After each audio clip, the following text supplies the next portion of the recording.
Then we begin to study. But we study for 4 years, or 5 years, or 6 years, or 12, and we have not yet removed from ourselves the azamiyah, the non-Arabness, our tongue. We don't really understand the Arabic language. Well, that takes years. We don't really understand the terminology of the scholars. For that takes years. And it takes sitting at the feet of scholars who can correct you in your behavior and teach you manners along with knowledge. Because knowledge without action is nothing but evidence on the day of judgment against the servant. So the students, the true students of knowledge, like the likes of the Sheikh Muhammad Nasir al-Albani, even though we say he is the imam, and he is the sheikh, and he is the scholar, he says he's a student of knowledge.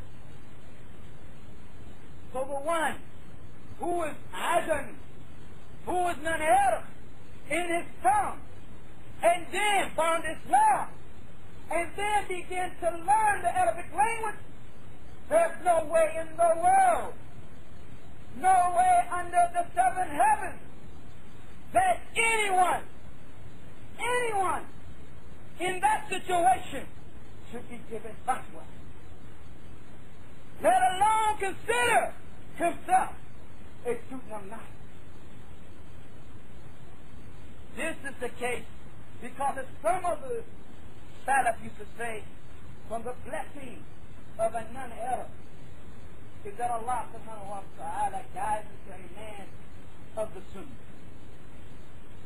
Guide into a man of the Sunnah. They used to sit at the feet of the scholars and stick to them for years, so that they would learn the language and what is meant by it. And they would learn the legislation and the maqasid, the goals of the legislation, the objectives of the legislation. And they would learn khuluq, they would learn manners, and they would benefit of hikmah. They would learn wisdom, the true wisdom. The fitna that we are experiencing is that people who have the description as I have described, who cannot truly be called students of knowledge,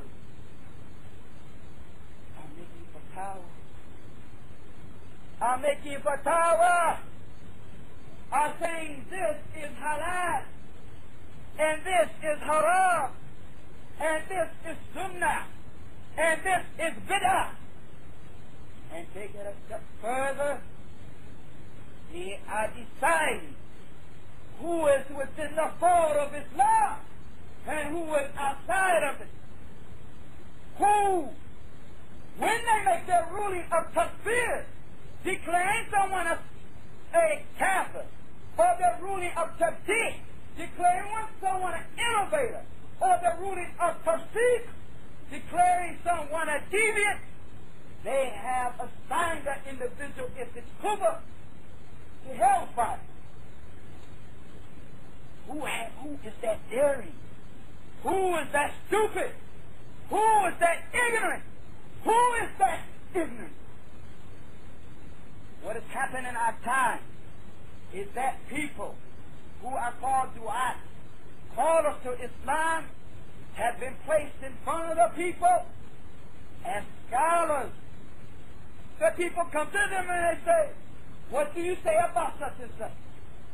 Does this ignorant individual or individuals understand, first of all, that he should check with those who are truly scholars?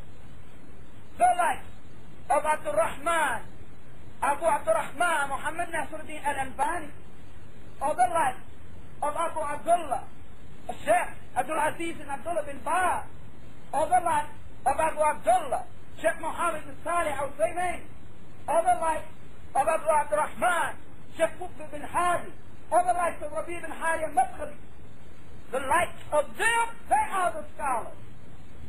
Salih Fawzan, Abdullaah Alee Sheikh, Salih Alee Sheikh. These are the ulama. These are the ones you go to and you get your fatwa from. Not the imam of a masjid. You don't come.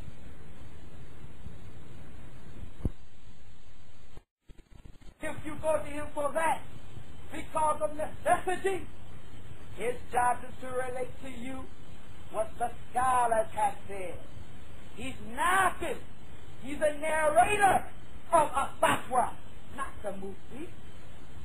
He's a narrator of a hadith that he found in Bukhari, and a meaning that he read in Fath al-Bari, or a hadith he found in Sahih Muslim, and a meaning that he read in Sharh Sunnah, after he takes that understanding of his understanding, which in many cases is wrong, and places before a scholar to find out if his understanding of what he read is the truth.